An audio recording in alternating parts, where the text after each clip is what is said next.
Shalom, and thank you for watching this video from HaDerekh Synagogue. I hope you are liking the content we are bringing you. If you could like and subscribe to our YouTube channel, that will greatly help us. And to further help bring great content to you from our teachers, if you could please consider to donate to HaDerekh Synagogue. The link is in the description box below. Thank you for watching. While alone in Gethsemane, Yeshua is approached by a crowd with swords and clubs, and the kerfuffle that followed the Aydat of the Kohen Gadol is wounded. In fact, the only person of the arresting party who is mentioned is the servant of the Kohen Gadol, the servant of Caiaphas. His presence and violent involvement shows that Caiaphas took a personal interest in seeing Yeshua arrested and eliminated. The narrative in Luke 22 rightly depicts the chief Kohanim's authority is basically evil. Caiaphas' interest in the case is documented by his personal appearance at Yeshua's judgment before the Sanhedrin. Again, Mark 14. It appears that the Sanhedrin sat, took witnesses, and deliberated in Caiaphas' house. When Yeshua was charged with blasphemy and condemned to death, he was further abused by the Kohanim. There is cohesion between Yeshua's criticisms of the ruling Kohanim and our penned tradition. We have the Tosefta. There is a particular passage in Pesachim 57a that tells us it was because of their fists. This is in reference to Kohanim. Their sons are treasurers. This hails back to a Talmud of Yeshua's who was named Matisyahu HaLevi, the tax collector. I hope you made that connection before.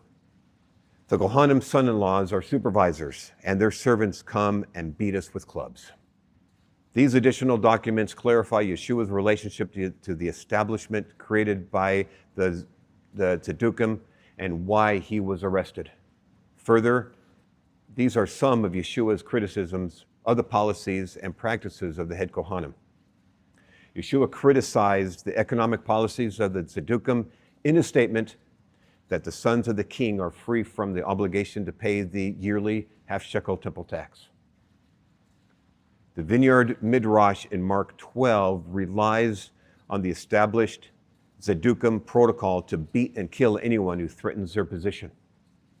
That's Mark 12. Yeshua's warning of the scribes who devour widows' houses in Mark 12. Now, it's incorrect to read Torah teachers, again, because that's what Rav Stern has in his translation. His dirge, and not praise, of the poor widow's offering. His prophecy of the destruction of the wonderful buildings, Mark 13. Now, I will not discuss the trial and the execution except to add this point. Those who dove in and waded through Tractate Sanhedrin earlier this year during the Daf Yomi cycle should notice stark differences between the Masorah's account of the trial and the way a Sanhedrin is to behave according to our Masorah. I'm going to list the discrepancies that I noticed. And these are only the ones that I noticed. I'm sure that there's probably more, okay? Trials initiated by a bribe are dismissed. The members of the Sanhedrin cannot participate in the arrest. A Sanhedrin is to meet during the day. No trials are to be held prior to the morning Tamid. A Sanhedrin cannot meet in secret. No trial is conducted in the evening prior to Shabbos or in Chag. A Sanhedrin must meet in the hall of judgment. The defense must lead. All may argue in favor of acquittal, but all may not argue in favor of conviction. 2 or 3 witnesses are required, and their testimonies must agree in almost every detail. The reason why I say that is because there are exceptions. For instance, if one guy says that there were 7 trees in a grove here when a crime happened, and somebody else from a different perspective says there were 6 trees in the grove, perspective you can say, okay, well, he saw 7 or 6 because 2 trees happened to be in line, all right? Also, one person could say the guy was wearing a green shirt. Another guy could say the guy was wearing a red shirt. So then what would you do? You would test for color blindness. Otherwise, the testimonies have to perfectly align. There is no allowance for the accused to testify against himself.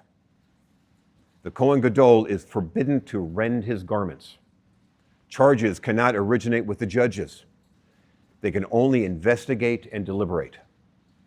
Blasphemy is valid only when the name is pronounced outside the Kodesh Kodeshim. A person cannot condemn based solely on his own words. The verdict cannot be announced at night. The Sanhedrin is to search for any reason to exonerate. Voting or conviction begins with the most junior member, so younger members are not influenced by the older.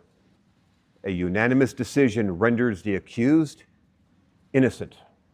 The Shoftim are to be humane and kind.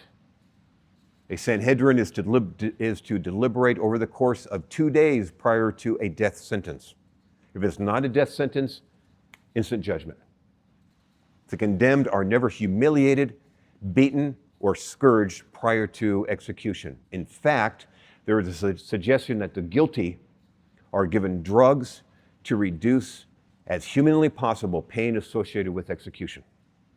So there you go. I think that's like 22, maybe 23. This tells us that the Sanhedrin is composed entirely of Tzaddukim.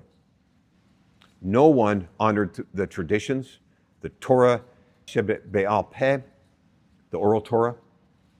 Those people weren't there. This permitted those who were threatened by Yeshua to push through a conviction, execute in the most harmful way possible in order to achieve a death sentence and burial before the beginning of the Pesach festivals that were less than 24 hours away.